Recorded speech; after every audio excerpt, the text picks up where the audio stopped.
se manifeste en ce lieu afin que ton nom soit glorifié à jamais sur la terre, sous la terre et dans les cieux. Que ton nom soit exalté. Au nom de Jésus, nous disons Amen.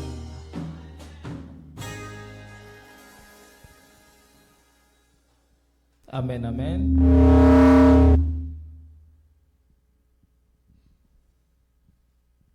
Amen, amen. Amen. Nous allons nous lever pour lire la parole de Dieu que nous allons partager ce matin. Nous allons ouvrir nos Bibles dans le livre de 1 Samuel, chapitre 23, du verset 24 au verset 28. Et nous aurons encore une deuxième lecture dans Psaume 31, du verset 1er au verset 2.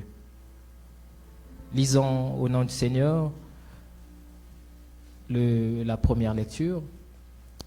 Ils se levèrent donc et allèrent à Ziph avant Saoul. David et ses gens étaient au désert de Maon. Quelqu'un peut dire avec moi, désert de Maon.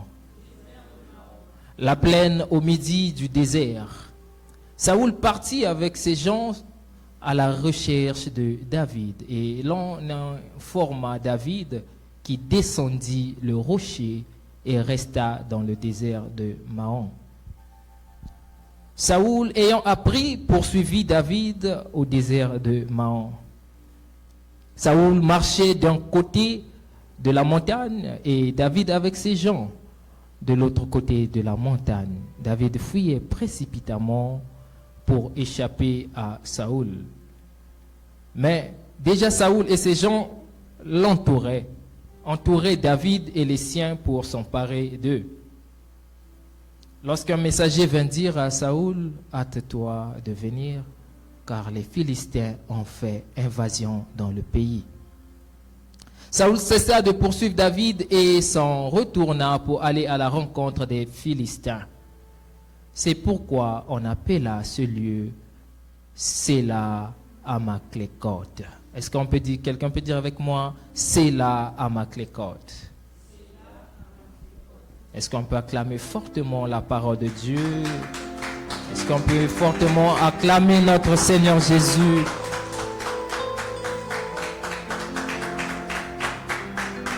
On peut s'asseoir.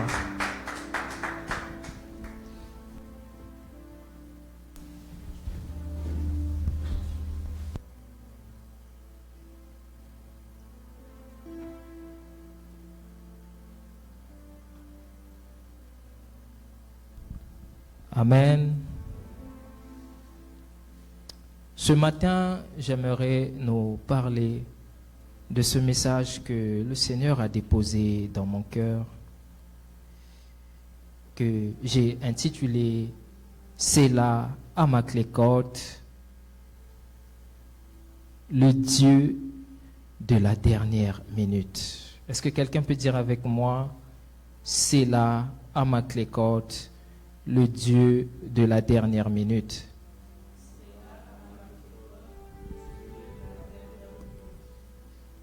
Séla Amaklékot, le Dieu de la dernière minute. Et ce message que nous allons partager ce matin, et à travers lequel nous allons écouter la pensée que Dieu a pour tout un chacun ce matin.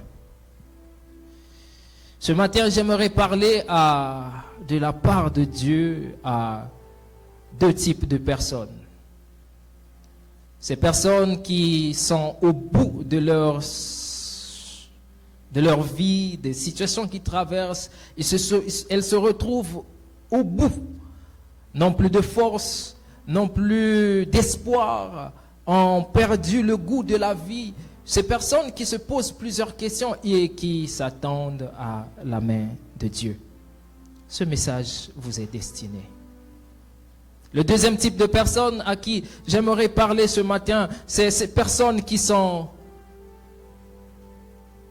à l'attente de l'intervention de Dieu. Si Dieu n'agit pas à l'instant même, je suis fini. Si Dieu n'intervient pas, tout sera fini pour moi. À ces personnes qui sont au bout, et même les hommes, dans les situations qu'elles traversent, les hommes n'ont pas de solution. Tu vas à l'hôpital, les médecins font tous les examens possibles, mais malheureusement, les médecins te disent, monsieur ou madame, nous ne pouvons rien faire pour toi. C'est à vous que le Seigneur voudrait parler ce matin. C'est à vous que ce message est destiné. Et ce matin, je n'aimerais pas prêcher, ni encore enseigner. Le message de ce matin n'est pas une prédication ou un enseignement. Mais le message de ce matin dépend de la disposition de ton cœur, dépend de la façon que tu vas recevoir ce message. Et c'est l'effet de la façon dont tu vas disposer ton cœur de recevoir ce message aura l'effet dans ta vie. C'est là Amaklekot, le Dieu de la dernière minute. Nous avons lu 1 Samuel chapitre 23, versets 24 à 28, qui nous parle, qui nous raconte une histoire très touchante, très marquante de David. Alors tout commence, bien aimé, lorsque David va abattre Goliath, va tuer Goliath, qui fut un grand ennemi des enfants d'Israël. Celui-même qui terrassait les enfants d'Israël. Même l'armée royale ne pouvait rien devant Goliath. Et jusqu'aujourd'hui, le nom de Goliath est resté dans le monde et traverse les époques, traverse les générations, des siècles et des siècles comme un redoutable ennemi des enfants d'Israël.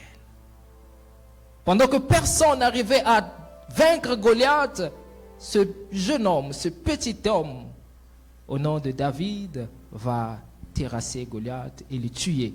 Ainsi, la population qui vivrait, les enfants d'Israël, qui vivraient tout le temps dans la misère, la crainte, la peur, les doutes, de voir Dieu ne pas agir. Les enfants d'Israël qui étaient habitués à cet homme qui venait tout le temps déranger leur vie, furent ainsi sauvés.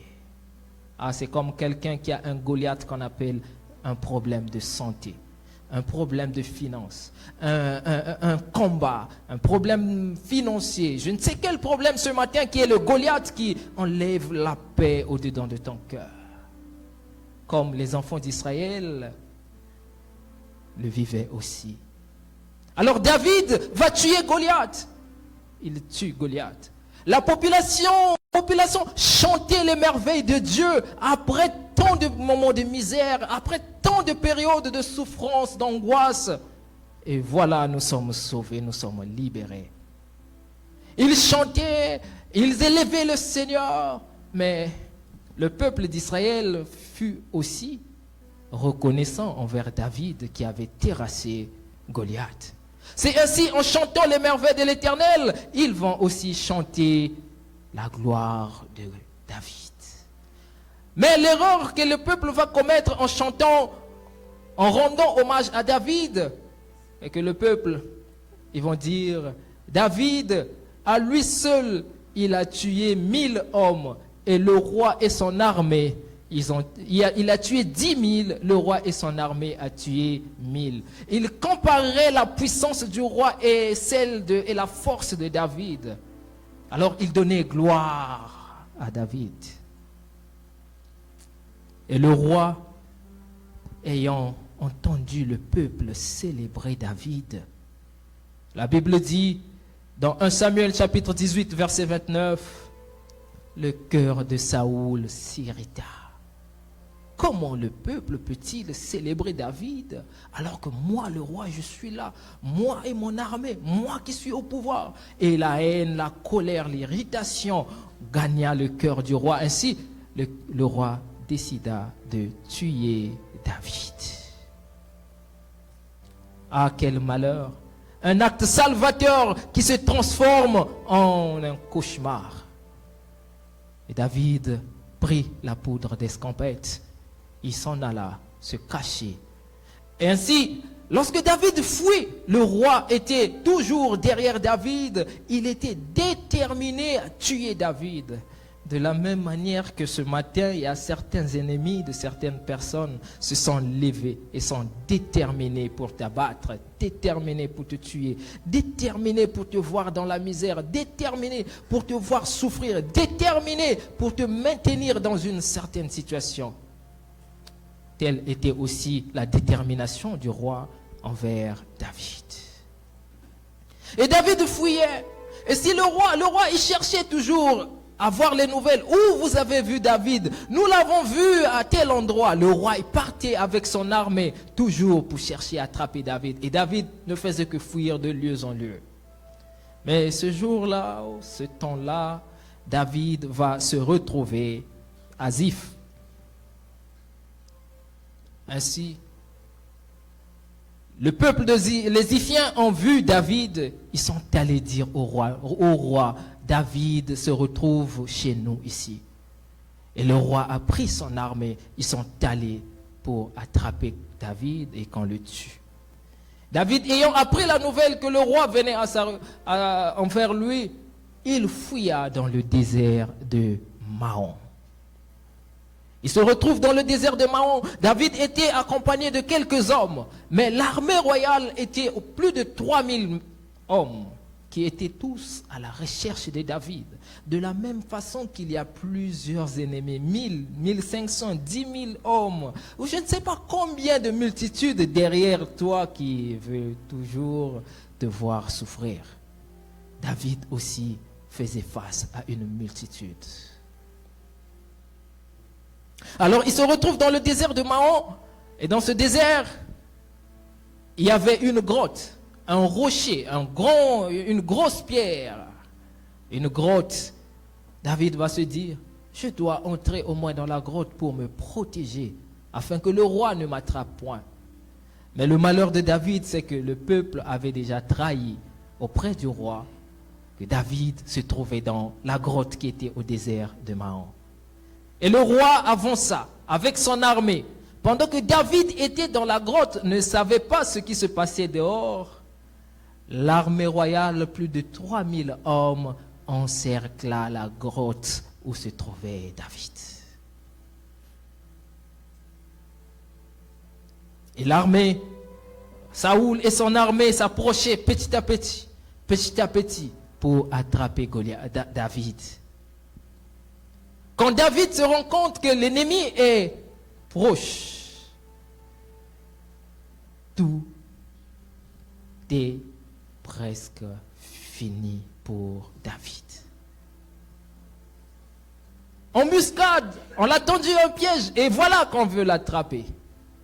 Et là, bien aimé, au niveau où se trouvait David, il n'y avait plus rien à faire. Et c'est comme si l'armée du Canada encercle ce building. Et nous sommes à l'intérieur. Qu'est-ce qu'on peut faire d'autre? On ne peut rien faire. David aussi s'était retrouvé comme ça. Avec cette détermination que Saoul avait pour le tuer, il a vu sa vie finir à l'instant même. Tout était fini pour David. Tout était fini pour David. Ah, j'imagine en ce moment-là comment son cœur battait à la chamade. Seigneur, en regardant dehors, il voit l'armée, Saoul et son armée. Ah, celui qui veut me tuer m'a attrapé. Et l'armée s'approchait petit à petit, pour qu'ils attrapent David. C'est à ce moment-là, David va faire une prière qui se trouve dans Psaume chapitre 31, verset 2. David crie à l'Éternel. Là où il se trouvait, il n'y avait plus d'issue, il n'y avait plus rien d'autre. La seule chose qui lui restait, c'était la prière. David crie à l'Éternel et dit, Éternel, je cherche en toi mon refuge, que je ne sois confondu. Délivre-moi de ta justice. Incline-moi vers ton oreille. Mais j'aime la déclaration que David va faire dans le psaume 31, verset 2 hâte-toi de me secourir. Est-ce que quelqu'un peut dire avec moi, hâte-toi de me secourir? David crie, il dit, Seigneur, hâte-toi de me secourir, sois pour moi un rocher protecteur, une forteresse où je trouve mon salut. Et la seule chose qu'il avait, c'est de crier à Dieu. Quelqu'un dirait qu'à ce moment-là, David était même prêt à écrire son testament parce qu'il savait qu'il allait mourir. Désespoir. David est rentré dans une dimension, un moment de désespoir où il ne pouvait plus espérer que quelque chose d'autre pouvait se faire. Mais j'aime à ce moment même que David fait la prière, il y a quelque chose qui va se passer. Quelques instants après, il voit l'armée qui était prête à l'attraper, retourner, rebrousser chemin. L'armée de Saoul s'est retirée et est repartie. Il y a quelque chose qui s'était passé. Au moment où l'armée de Saoul voudrait attraper David, les commentateurs disent que lorsque David a prié, il y a eu, et même la Bible nous dit, il y a eu un émissaire qui est venu voir le roi Saoul et qui lui a dit, hâte-toi de venir dans la ville parce que les Philistins ont fait évasion. Les Philistins étaient des ennemis des enfants d'Israël. Pendant que le roi voulait attraper David, c'est à ce moment même que les ennemis du roi Saoul sont venus attaquer le roi. Et le roi s'est retrouvé à prendre une décision. Dois-je continuer de me focaliser sur David ou je dois laisser les ennemis prendre le trône royal, piller la ville, prendre tout ce que nous avons? Le roi a décidé de laisser David et d'aller combattre les Philistins. Amen. C'est en ce jour-là qu'on donna au lieu où David était caché, la grotte où David était caché, le nom de Séla Amaklekot. Séla Amaklekot veut dire le rocher d'évasion. Séla Amaklekot veut dire le lieu où Dieu a secouru David à la dernière minute. Séla Amaklekot, le Dieu de la dernière minute. Le Dieu de la dernière minute. David avait perdu espoir. David était au bout. David vivait dans la détresse. Mais ce jour-là, en quelques minutes, en quelques temps, Dieu l'a secouru. Dieu a envoyé les ennemis de Saoul venir attaquer le royaume juste parce que Dieu voulait sauver David. Et David a eu la vie sauve à la dernière minute, là où il ne s'attendait plus, là où il croyait que Dieu va l'abandonner, là où il croyait que la main de Dieu ne peut plus faire quelque chose, là où il voyait qu'il n'y avait plus l'intervention des hommes. David a vu la main de Dieu. Amen. Amen. Le rocher d'évasion. Séla Amaklekot. Séla Amaklekot. Le Dieu de la dernière minute. Mes frères et sœurs, je me suis focalisé sur cette histoire. J'ai médité sur cette histoire et je me suis posé la question, qu'est-ce qui a fait à ce que Dieu intervienne à la dernière minute, là où tout espoir s'était dissipé? Quelle est la raison? Pourquoi Dieu a-t-il agi à la dernière minute dans la vie de David, alors que tout était fini pour lui? C'est comme quelqu'un aussi qui se trouve dans des situations difficiles, qui se dit, je n'ai plus de force, je n'ai plus... Je m'attends m'attends à Dieu, je m'attends à sa puissance, je m'attends à son intervention.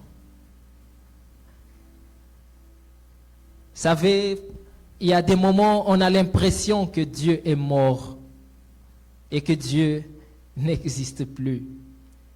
Parce qu'il n'agit pas là où on l'attend agir. On jeûne, on prie, on fait tout ce qu'il faut, mais on ne voit toujours pas Dieu agir. On se pose la question, Seigneur, est-ce que tu entends toujours mes prières? Comme quelqu'un ce matin qui prie pour un sujet depuis des mois et des mois et des mois et des mois et des années qui ne voit pas sa main. Qui se pose la question, Seigneur, est-ce que tu te souviens toujours de moi? Mais Dieu n'agit pas. Dieu ne répond pas.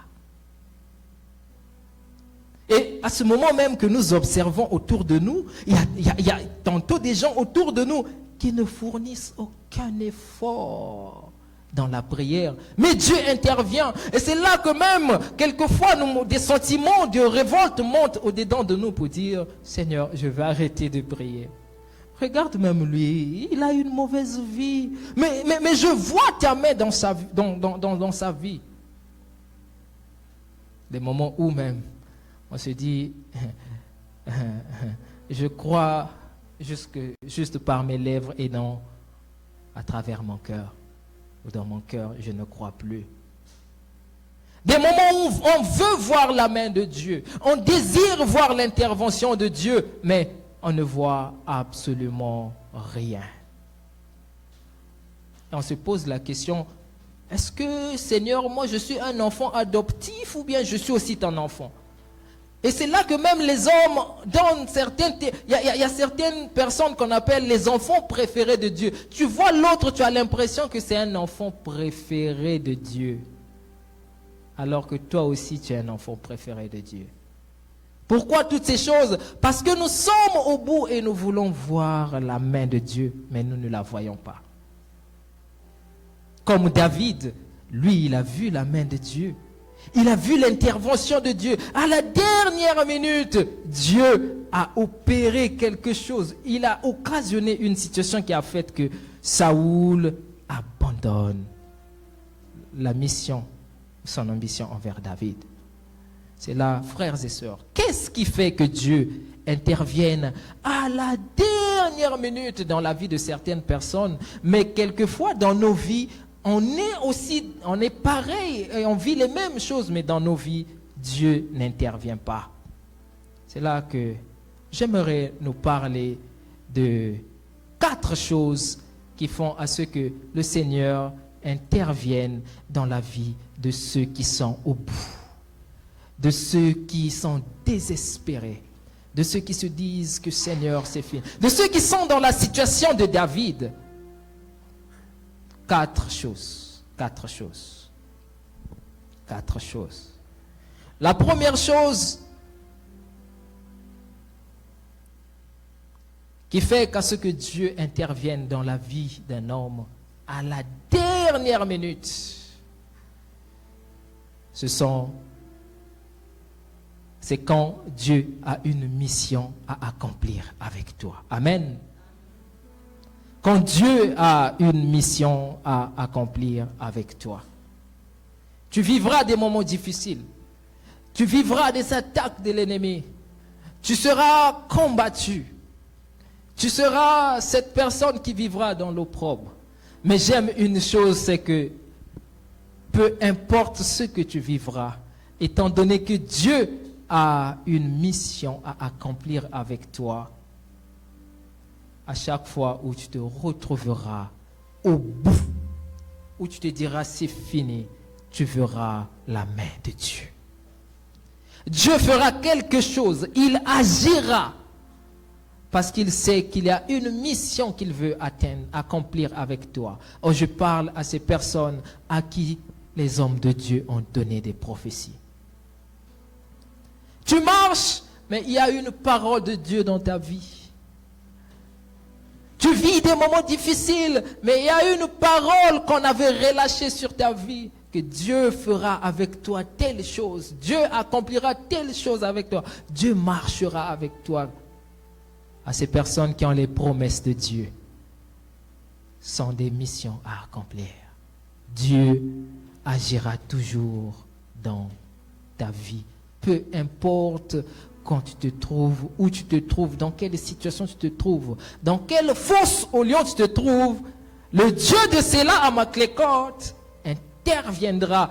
Il occasionnera, il créera des situations qui ira toujours en ta faveur. Amen.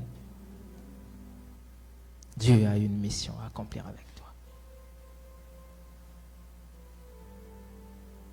Il y avait un serviteur de Dieu qui est aujourd'hui mort, Papa Alain Moloto, qui va un jour raconter son histoire, comment il a vu la main de Dieu d'une manière extraordinaire. Alors que son père était un militaire, et à l'époque de Mobutu, l'armée, les rebelles sont rentrés dans la ville où il se trouvait. Ils sont allés au camp de l'armée de la RDC. Ils ont attrapé toutes les familles des militaires qui habitaient là-bas. Ils ont dit, on doit tous les tuer. Ils les ont emmenés dans une forêt. On les a alignés comme ça. Et ils commençaient à tuer un à un. Enfants, parents, enfants, mamans, tout ce qu'ils avaient attrapé, ils tuaient. Et pendant que Papa Alain Moloto et sa famille aussi étaient parmi ces personnes. Ils ont tué. Dès que celui qui était en train de tuer est arrivé sur Papa Alain, tout d'un coup, il y avait un chef militaire qui était là. Il a dit, arrêtez! Arrêtez. Pourquoi? Pourquoi sommes-nous en train de tuer des familles innocentes? Arrêtez, laissez ces familles. Et pourtant, c'est lui qui avait ordonné que l'on tue ces personnes. Mais quand ils sont arrivés autour de Papa Alain Moloto, quelque chose s'est passé. Ce chef s'est posé la question, pourquoi ces choses? Pourquoi sommes-nous en train de les faire? Et c'est là qu'il va donner témoignage qu'avant sa naissance, un prophète était allé voir sa mère parce que sa mère avait des difficultés pour concevoir, et il lui dira, tu enfanteras un enfant. Cet enfant servira l'Éternel. Il sera une référence dans cette nation. L'enfant que tu portes dans ton ventre. C'est ainsi. Ce jour, lorsque l'on tuait tout le monde, quand ils sont arrivés autour de Papa Alain Moloto, la promesse de Dieu dans la vie de cet enfant, Dieu s'est souvenu de sa promesse. Ainsi, Dieu a intervenu d'une manière extraordinaire. Amen. Je vais dire à quelqu'un, garde bien les promesses de Dieu dans ta vie. Même si tu souffres, même si tu vois le contraire, garde bien les promesses de Dieu dans ta vie. Les promesses de Dieu sont comme des secours qui font à ce que le Seigneur intervienne lorsque nous sommes au bout de toute situation. Amen. Et de la même manière que Dieu avait secouru David à la dernière minute, il a secouru aussi son serviteur Alain Moloto.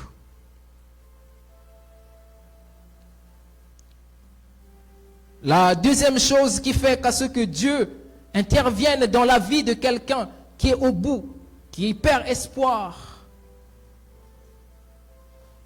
c'est quand on a payé le prix. Quelqu'un peut dire avec moi, payer le prix. Payer le prix. Quand on a payé le prix pour le Seigneur ou pour quelque chose.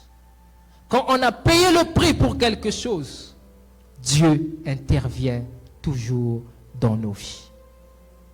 Le prix dont il est question ici n'est pas le prix dont il est question ici, c'est quelque chose que nous avons fait malgré nos souffrances, malgré nos difficultés, malgré que tout ne va pas, nous acceptons de le faire. Nous acceptons de faire ce que Dieu nous demande. Le prix dont il est question ici, je parle de l'obéissance à la volonté de Dieu. Seigneur, je n'ai rien. Seigneur, je souffre. Mais à ce moment-là, Dieu est en train de te dire, lève-toi, prie chaque jour à minuit. Mais Seigneur, je travaille le matin, je travaille à 5 heures, je dois sortir de la maison à 5 heures et je dois rentrer à la maison à 18 heures. À ce moment-là, Dieu te dit, prie tous les jours à 1 heure du matin. Mais je n'ai pas la force, Seigneur. Recommandation de l'Éternel qui nécessite de l'obéissance. Quand tu acceptes de faire cela, tu es en train de payer un prix. Amen. Amen. Le prix à payer. Père, je n'ai pas la force de faire ceci. Oh, Seigneur, venir à l'église, c'est tellement difficile à cause de ceci. Mais quand Dieu te parle, non, mon fils, ma fille, va tout le temps à l'église. Je veux simplement te voir à l'église. Et quand toi tu obéis, tu es en train de payer un prix. Parfois tu n'as rien dans tes poches. Et le Seigneur te dit, prends tout l'argent que tu as, va donner à l'église, va donner aux orphelins. Tu te regardes, tu dis, Seigneur, comment puis-je donner tout ce que j'ai? Mais avec quoi je vais me nourrir? Le Seigneur est en train de t'emmener à payer un prix. Et ce prix que tu serais en train de payer serait pour toi comme un gage qui fera ce que le jour où tu te retrouveras au bout comme David, plus d'espoir, désespoir, Dieu va créer une situation. Il va tout faire afin qu'il te vienne en aide. Amen. Quelqu'un peut dire avec moi, payer le prix. Payer le prix. J'aimerais poser la question à quelqu'un. Quels sont les prix que tu payes pour le Seigneur? Parce que tu veux juste obéir à Dieu. Vous savez, Dieu peut nous demander de payer le prix de quelque chose que nous aimons tellement, que nous affectionnons, que nous... Et la Bible nous parle d'Abraham, cet homme qui est un héros de la foi, qui a payé le prix d'aller sacrifier son fils sur la montagne. Il a accepté, il a obéi à Dieu. Parfois, Dieu te demande d'abandonner un péché quelconque. Parfois, Dieu te demande juste d'aimer, juste de pardonner, juste d'accepter quelque chose. Je ne sais quoi. Ce que toi-même, au-dedans de toi, tu ressens un poids. Je dois le faire pour le Seigneur. Et le Seigneur te convainc de le faire. Le prix à payer. Le prix à payer. Vous savez, nous vivons une époque où les chrétiens pensent qu'il faut juste prier pour voir la main de Dieu.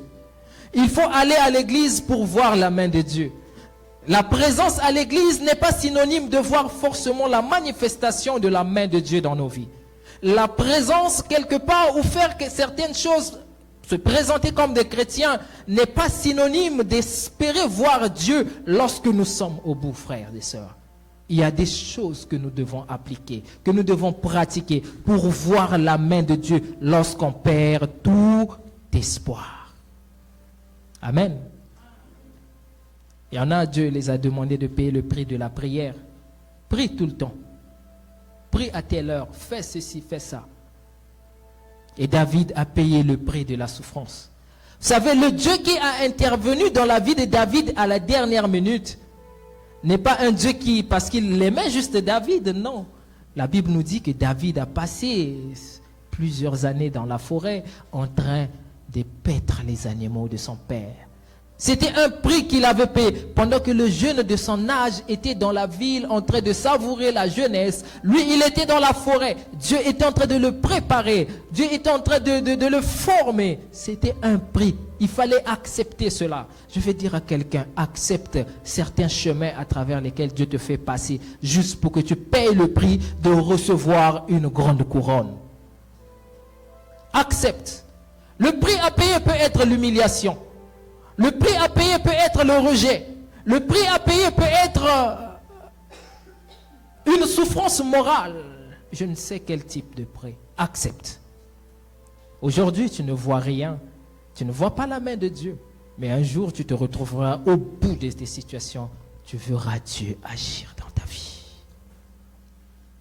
Le prix à payer. La troisième chose qui fait à ce que Dieu intervienne dans la vie d'un homme à la dernière minute, ce sont les sacrifices. Est-ce que tu peux dire avec moi sacrifice? Sacrifice. Les sacrifices. Les sacrifices. Le sacrifice est l'acte à travers lequel l'homme donne à Dieu une chose de valeur, une chose qui tient son cœur, une chose que l'on aime, que l'on désire ardemment et que l'on donne. Souvent les sacrifices, ce sont des choses qui font mal au cœur. Amen. Les sacrifices, c'est des choses où on ne s'attendait pas que Dieu peut nous les demander. Le sacrifice. Les sacrifices, Dieu aime ceux qui savent sacrifier. Dieu aime ceux qui savent sacrifier. Souvent les sacrifices parlent, frères et sœurs. Les sacrifices parlent en notre faveur. Et qu'est-ce qui peut être sacrifice? Le sacrifice peut être le fait que tu aies pris la décision de donner tout le temps la dîme. C'est un sacrifice. Malgré tous les problèmes que tu as, des fois tu te retrouves avec ton salaire comme ça, tu fais les calculs, même la calculatrice même est en train de partir à moins 0 parce que tu as tellement trop de problèmes. Le salaire est petit. Le salaire ne te suffit pas. Mais quand tu regardes, tu vois tes problèmes, tu te souviens encore. Non, je dois faire un sacrifice. Tu es en train d'enlever cet argent dans ton salaire, ton cœur est en train de faire mal. Ah, vraiment, je ne sais pas, mais l'autre problème qui est resté là, comment je veux le résoudre? Je ne sais pas. Sacrifice. Mais tu viens quand même à l'église, tu donnes. Amen. Beaucoup de chrétiens pensent que Dieu est un Père Noël parce qu'il nous a sauvés sur la croix, parce qu'il s'est donné pour nous. Et on ne peut plus rien faire pour Dieu. Ah, cet évangile, je l'ai déjà moi aussi pratiqué. Oh, Jésus a tout payé sur la croix. On n'a plus rien d'autre à faire. On n'a plus besoin d'efforts à faire. Frère, ce n'est pas vrai. Ce n'est pas vrai.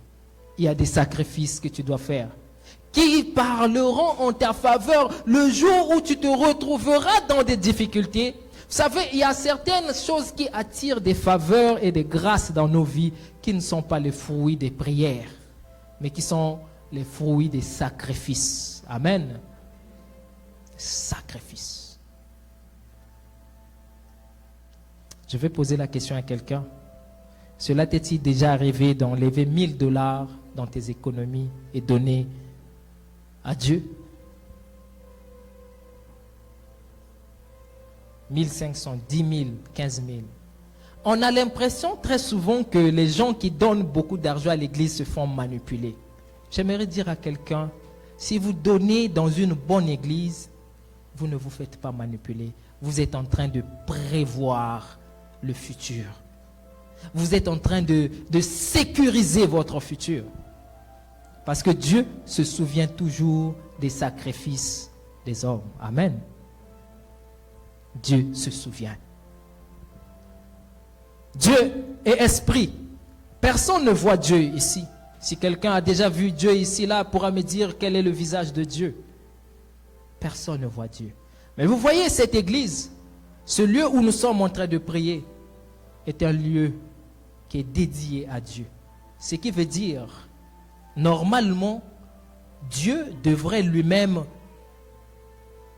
payer le loyer de ce local. Dieu devrait lui-même s'en charger du pasteur. Dieu devrait lui-même acheter les chaises. Parce que c'est lui qui est le propriétaire de ce lieu.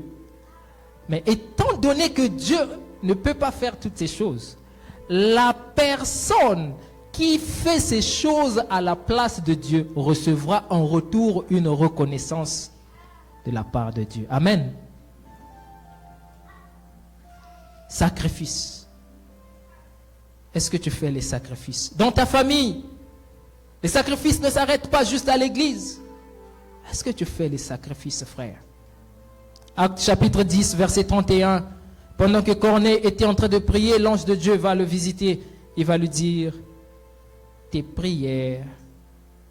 ta prière a été exaucée. Et j'aime la suite, il va dire, Dieu s'est souvenu de tes aumônes. La prière de Corneille était exaucée, mais l'ange ajoute encore, Dieu s'est souvenu de tes sacrifices. Amen. Quels sont les sacrifices qui parlent? Quels sont les sacrifices, frère? Quand nous sommes au bout, Dieu a besoin. Quand nous sommes au bout, les sacrifices parlent. Comment les sacrifices parlent? Tu te retrouves là, c'est fini comme David. Et le sacrifice va dire, Seigneur, regarde-moi. Il avait sacrifié. Dieu va regarder les sacrifices. Il va te regarder. Tantôt, Dieu n'avait pas besoin d'agir dans ta vie, de se lever, de faire quelque chose. Mais en voyant juste tes sacrifices, Dieu se lèvera en ta faveur. Et David était un homme de sacrifice. Il faisait beaucoup de sacrifices pour Dieu. Et à la dernière minute, Dieu n'a pas permis que le malheur l'atteigne. Amen. Vous savez, il y a certaines situations que vous pouvez traverser aujourd'hui, dont vous avez déjà acquis la victoire il y a 3 ans passés, parce que vous avez fait un sacrifice quelque part. Vous avez aidé un orphelin, vous avez aidé une veuve, vous avez pris soin de vos parents. Prendre soin de ses parents font partie aussi des sacrifices agréables que Dieu agrée. Amen.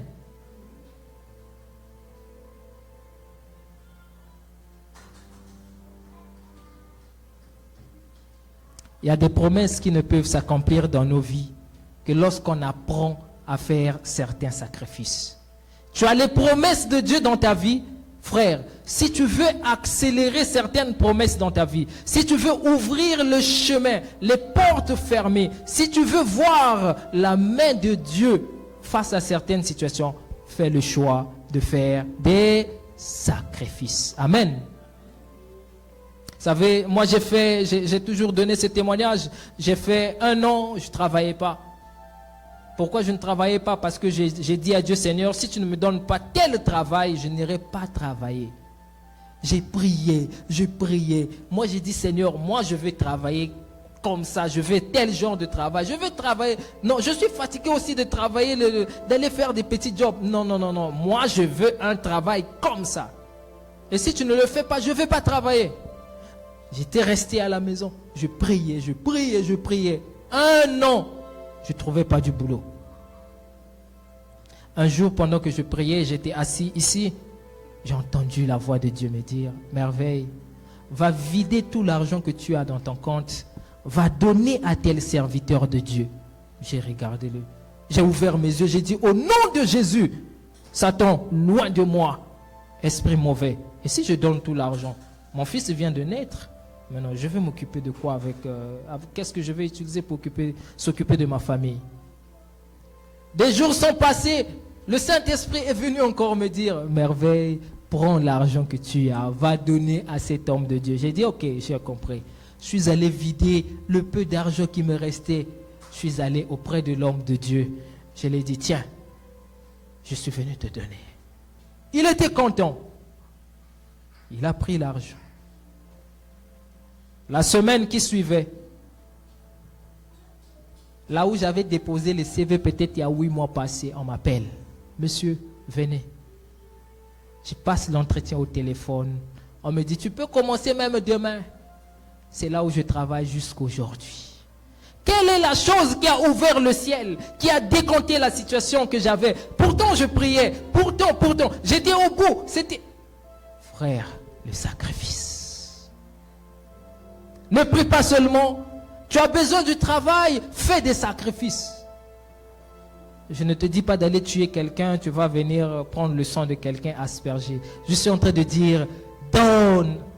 Aie l'habitude de donner. Vous savez, dans le secret qu'il y a dans les sacrifices, c'est que lorsque tu as un problème et que tu prennes quelque chose de cher, que ce soit la maladie, que ce soit les blocages de la vie, que ce soit peu importe le problème, je vais te donner le secret, comment faire un sacrifice qui peut être agréable. Quand tu vois que tu as un problème, prends quelque chose. Le sacrifice, ce n'est pas juste l'argent. Faire un sacrifice. Tu peux sacrifier ta voiture. Aïe, aïe, aïe, ça fait mal au cœur de quelqu'un. Hein? Ta voiture, tu peux la sacrifier aussi. Tu peux sacrifier ton téléphone. Parce que souvent, quand on parle de sacrifice, les gens pensent que c'est seulement l'argent, quelque chose de cher. Prends cette chose. Prie. Dis, Seigneur, je suis malade. Seigneur, je n'ai pas le travail. Mais la seule chose que j'ai, c'est seulement ça. Je vais donner à quelqu'un. Souviens-toi de mon acte. Frère, quand tu es en train de donner à la personne, tu donnes en même temps aussi le problème à la personne. Et Dieu va se souvenir de ça. Amen. Les sacrifices. Les sacrifices. Le dernier point, quatrième point, qui fait à ce que Dieu se lève et intervienne rapidement dans la vie de l'homme, c'est ce que s'appelle les alliances. Quelqu'un peut dire avec moi les alliances? Les alliances. Les alliances, frères et sœurs, c'est une entente. L'entente que l'on peut avoir entre deux hommes. Mais ici, il s'agit des alliances entre l'homme et Dieu. Entre l'homme et Dieu. Où tu dis, Seigneur, moi j'aimerais tout le temps prier à 3 heures du matin. L'alliance, à la différence de l'alliance et le prix à payer, le prix à payer, c'est Dieu qui te demande de faire. Mais l'alliance, c'est toi-même qui veulent faire la chose en collaboration avec Dieu. Amen. Donc, toi-même de ta propre volonté, tu dis, Seigneur, moi je veux prier à 3 heures. Ça sera mon alliance entre toi et moi. Seigneur, moi je vais te donner ma dîme. Tous les jours, chaque fois que j'aurai mon salaire, je te donnerai ma dîme. C'est mon alliance entre toi et moi. Seigneur, mon premier fils, je veux te le donner. Il va te servir. C'est mon alliance entre toi et moi. Seigneur, voici. Et c'est quelque chose que tu respectes à la lettre. C'est ça, c'est ce qu'on appelle les alliances. Parmi les choses qui font que Dieu intervienne.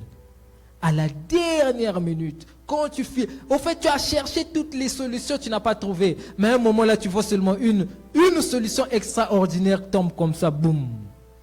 Tu dis, mais incroyable, je suis sauvé. Les alliances. Est-ce que quelqu'un peut dire encore avec moi les alliances? Les alliances. David avait une alliance avec Dieu. Et cela nous est prouvé dans Psaume chapitre 89, verset 21 au verset 22. Regardez, le prophète Éthan va venir parler à David de la part de Dieu. Écoute ce que Dieu va, l'alliance que Dieu va faire avec David.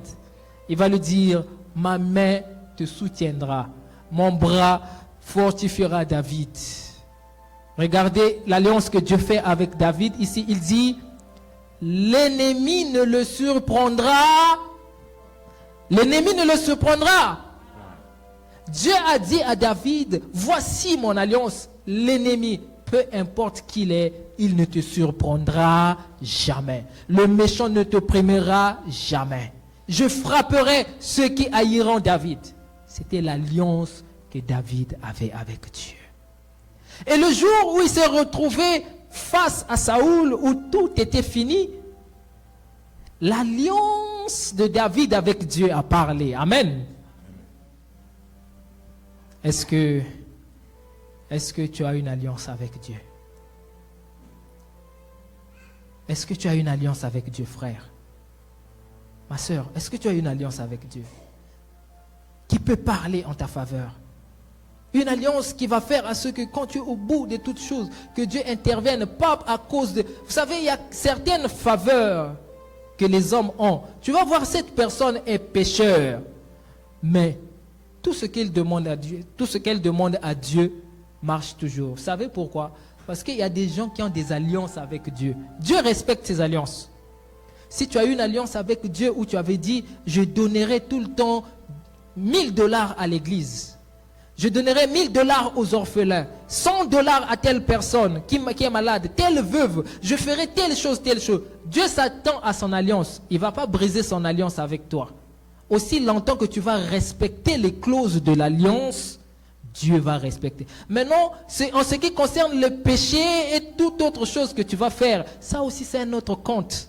Ça ne rentre pas dans le cadre de l'alliance, parce que dans ton alliance avec Dieu, Dieu n'avait pas dit, vous ne vous êtes pas entendu, si je pêche, tu brises mon alliance.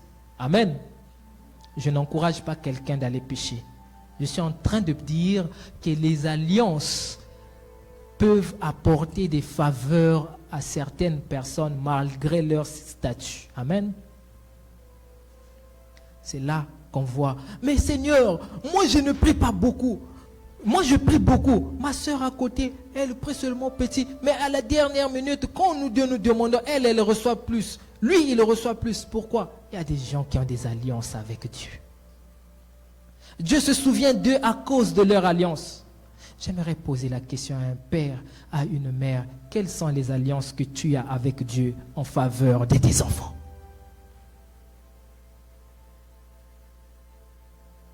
Ne sois pas, frère, un chrétien simple.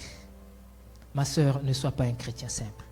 Voyez dans ce monde, les hommes qui sont dans le monde ont des alliances avec des sirènes, avec des sorciers, des marabouts, des féticheurs. Certains font le vaudou parce qu'ils ont tissé des alliances avec des esprits démoniaques. Je te prie de ne pas être un chrétien simple. Sois un chrétien qui a aussi des alliances avec un esprit. Ne sois pas un chrétien qui n'a pas d'alliance avec un esprit. C'est grave. Nous avons tous l'alliance de Golgotha. Ici, je parle des différentes alliances parce qu'il y a une alliance générale que nous avons tous, qui est l'alliance de Golgotha. La nouvelle alliance avec Dieu. Mais je parle des alliances individuelles. C'est-à-dire c'est quelque chose que seul toi et Dieu vous savez dans le secret. Il faut avoir une alliance avec Dieu. Ces alliances parleront en ta faveur le jour où tu te retrouveras au bout. Vous savez, il y a certains combats, ce ne sont pas les prières qui les combattent, mais ce sont des alliances qui combattent contre alliance. D'où la victoire de certaines personnes et une alliance avec Dieu. Et ce que je vais dire aussi n'est pas juste une alliance avec Dieu. Il y a aussi des hommes avec qui tu peux avoir des alliances. Amen. Josué chapitre 10, j'aime cette histoire.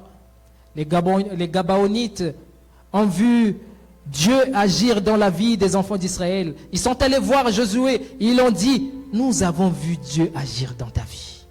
Fais alliance avec nous. David a accepté de faire alliance avec les enfants, avec les Gabaonites. Je dis, Josué a accepté de faire l'alliance avec les Gabaonites. Lorsque les ennemis des Gabaonites ont entendu que Josué a fait l'alliance avec les Gabaonites, la Bible dit ceci, 5 rois amoréens se sont réunis avec leur armée pour aller combattre les Gabaonites.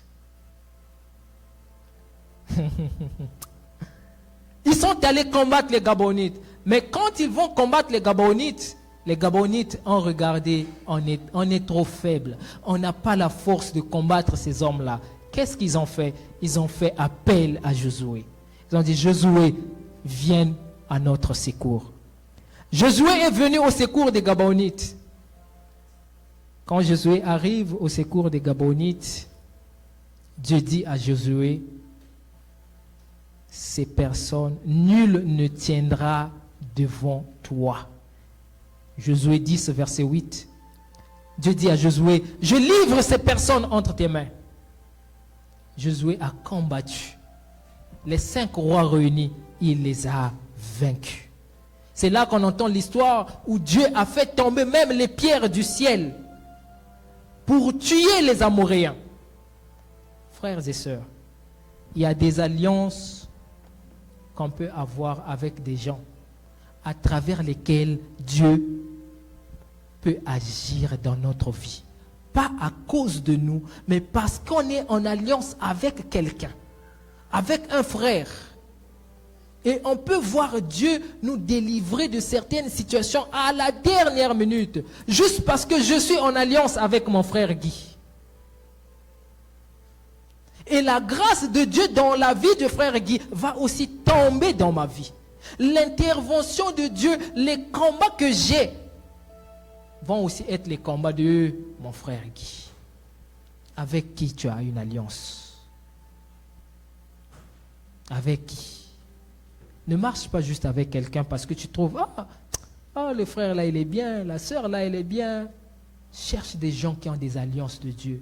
Tu as tellement des problèmes. Certaines situations viendront des gens avec qui tu marches. Certaines solutions de tes problèmes viendront avec les gens avec qui tu marches. Pas parce que tu vas à l'église et non parce que tu es un enfant de Dieu, mais parce qu'il y a une personne qui a une alliance que toi tu n'as pas. Amen.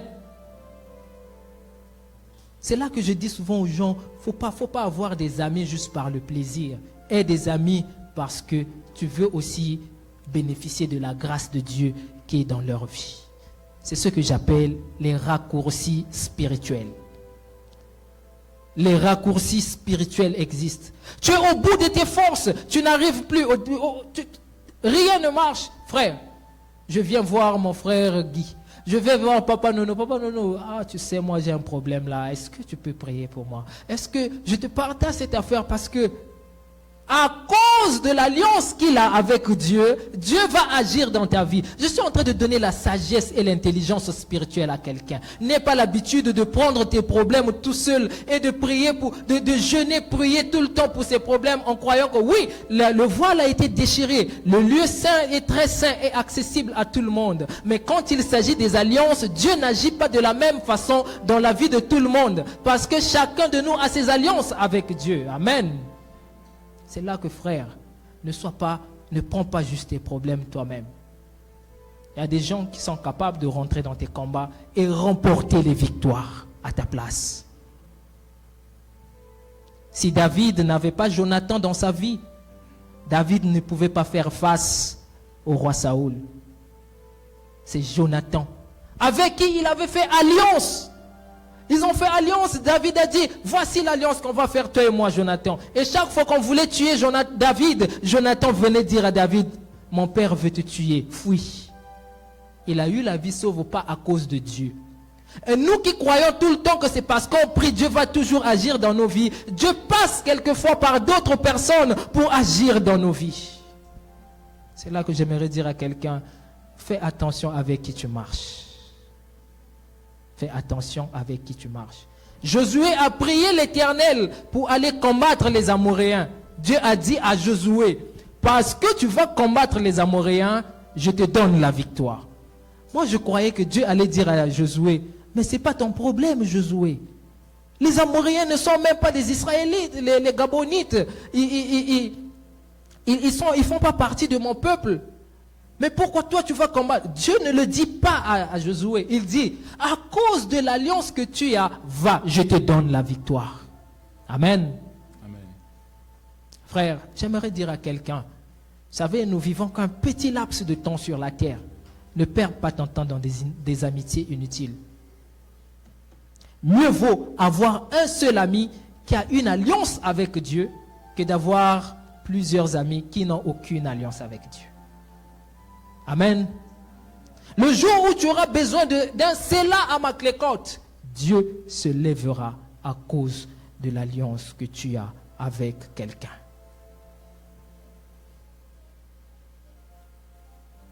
Dieu se lèvera.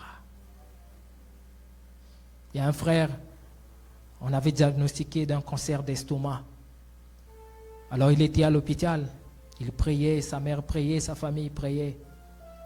Et il était à la phase terminale parce que les médecins avaient déjà donné même le diagnostic vital, il va mourir bientôt. Pendant qu'il était dans le coma, il avait un ami avec qui il marchait tout le temps. Cet ami-là n'était pas au courant que son ami était dans le coma, était malade, parce que sa famille avait caché l'affaire. Et le jour où, la période où il allait mourir est arrivée, Dieu a parlé dans la bouche d'un serviteur de Dieu. Il a dit, dites à sa mère d'aller informer un tel. Il a dit, mais ça c'est quelle chose que Dieu veut. Ils sont allés informer cet ami. Cet ami-là est venu à l'hôpital. Voyant son frère, son ami qui était aux soins intensifs, avec tout. Vous savez vous-même comment les soins intensifs sont dangereux, même pour voir. Il est venu, il s'est agenouillé, il a commencé à pleurer.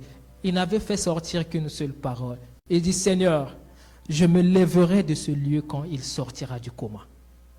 Tant qu'il ne sort pas du coma, moi aussi je ne me lèverai pas ici. Il pleurait, il pleurait, il pleurait. Les médecins sont venus, ils ont dit, il est mort. Il a dit, je ne me lèverai pas. Avant que vous ne l'emmeniez, on ira avec lui à la morgue. Seigneur, il priait. Pendant que les médecins ont commencé à débrancher les appareils, lui, il était là à genoux. Il pleurait devant Dieu. Il dit, Seigneur, souviens-toi de mon alliance. Souviens-toi. Seigneur, si tu ne peux pas le faire à cause de lui, fais-le à cause de moi. Les médecins, pendant qu'ils étaient en train de débrancher, ils ont tout débranché. À un moment, ils entendent quelqu'un qui éternue. Il sursaute. Il est revenu à la vie. À cause de son ami avec qui il avait une alliance. À cause de son ami qui avait une alliance avec Dieu. Dieu, le Dieu de Séla Amaklekot. Amen. Le Dieu de Séla Amaklekot. Oh frère, je termine mon message pour te dire ceci. Il arrivera des situations difficiles dans ta vie. Dans la vie de tout homme. Il arrivera que nous pleurons, que nous souffrons. Mais souviens-toi d'une seule chose. Ta destinée est entre les mains de Dieu. Dieu ne t'abandonnera jamais. Il ne t'abandonnera même lorsque tu te retrouves au bout de toutes choses. Le Dieu que nous prions est le Dieu des surprises. Le Dieu que nous prions est le Dieu qui permet tantôt que nous souffrons pendant une certaine période. Et lui, il se tient au bout. Il se tient à la fin. Il t'attend lorsque tu seras au bout, lorsque tu vas perdre espoir. C'est à ce moment qu'il se lèvera sur son trône et il dira, le temps est arrivé pour délivrer ma fille. Parce qu'il est le Dieu de Séla Amaklekot, le Dieu du rocher d'évasion. Il y a des années passées, j'ai fait 1 an, jour pour jour, je ne faisais que boire les médicaments. Parce que je suis allé à l'hôpital, les médecins ont dit il n'y a plus d'espoir et on ne peut plus rien faire. On a tout fait comme examen et tout. Frère, on a augmenté la dose fois 2. Je ne sentais rien, j'étais tout le temps, j'avais mal, je souffrais. Les médicaments ne répondaient plus. J'avais perdu espoir. Parfois je venais, je prêchais ici, personne ne savait qu'au-dedans de moi, j'avais perdu espoir. Mais je continuais toujours à prier. Je disais, Seigneur, où es-tu? Seigneur, Seigneur, Seigneur. Et ce jour-là, pendant que ma femme était en train de prier, nous étions en train de prier, elle me regarde, elle me dit, ainsi dit l'Éternel, aujourd'hui ta maladie est terminée. À partir d'aujourd'hui, arrête de boire les médicaments. Je l'ai regardée, j'ai dit, mais cette femme, est-ce qu'elle sait même ce qu'elle est en train de dire? Comment tu vas me dire pendant que moi je souffre? J'ai cru à la parole de Dieu. Ça fait ce matin, quand je venais à l'église, j'étais en train de fouiller des choses. Je suis allé tomber sur un gros sachet de médicaments que je buvais. J'ai soulevé, j'ai dit, c'est là Amaklekot, le Dieu qui a intervenu quand j'avais perdu espoir. il est le même Dieu aussi qui interviendra dans ta vie quand tu seras au bout. Vous savez, le jour que Dieu décide de venir vous sauver, rien dans le ciel ne va vous prédire que Dieu va vous sauver. Que Dieu va venir agir, intervenir dans vos vies. Ça sera une journée normale, une journée comme toute autre. Mais quand Dieu décide de changer une situation, d'intervenir, de venir au secours, tu ne t'attendras pas. Dieu te viendra au secours. Dieu te viendra au secours. Dieu te réserve des surprises. De la même façon que David avait crié, c'est là à ma clécote, tu crieras aussi de joie un jour, c'est là à ma clécote, Dieu m'a secouru, là où je ne m'attendais pas, là où j'étais inquiet, là où j'avais perdu espoir, là où on m'avait dit qu'il fallait prendre les médicaments. Je dis à quelqu'un, tu jetteras les médicaments que les médecins t'ont donnés, parce que Dieu interviendra dans ta vie.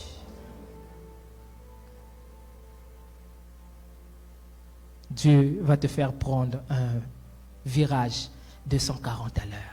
Les hommes se sont moqués de toi. Les hommes ont tout dit. Ils ont tout fait. Mais je veux te rassurer ce matin. Ne perds pas espoir. Ne perds pas espoir. Dieu est toujours là. David dans la caverne de Mahon, dans le désert de Mahon, il croyait que Dieu l'avait abandonné. Mais non, Dieu attendait quelque chose. Tes sacrifices parleront. Tu es venu ce matin à l'église. Je vais rassurer quelqu'un que ce n'est pas par hasard. Dieu voulait que tu écoutes ce message afin qu'il te rappelle qu'il est encore à l'œuvre dans ta vie. Ne désespère pas. C'est là à ma clécote, le rocher d'évasion, là où tes ennemis s'attendent qu'ils vont t'attraper. Ils ne t'attraperont pas parce qu'il enverra ses anges te secourir. Là où les gens ont dit que c'est fini pour toi, la malédiction familiale peut-être intervient. Tu vois de toi-même, de tes propres yeux que je suis attaché, ça ne va pas. Je vais dire adieu à quelqu'un ce matin, c'est là à ma clécote, le rocher d'évasion. Dieu va te faire sortir de ces situations. Ecclésiaste chapitre 9 verset 4, la Bible dit, pour tout celui qui vit, il y a encore de l'espoir. Un chien vivant vaut mieux qu'un lion mort. Il y a encore de l'espoir dans ta vie. Il y a encore de l'espoir dans la situation que tu traverses. Il y a encore de l'espoir. Alors n'abandonne pas parce que le Dieu de la Bible n'a jamais menti. Quand il parle, il réalise. Quand il parle, les portes s'ouvrent et personne ne peut fermer. Que Dieu te bénisse.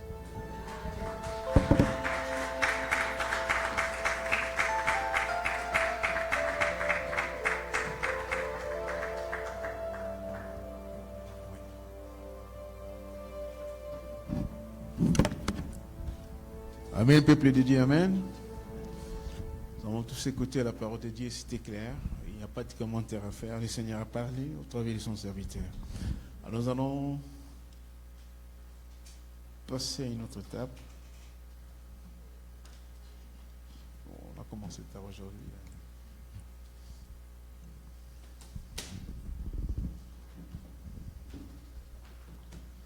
On va chanter avec nos chants.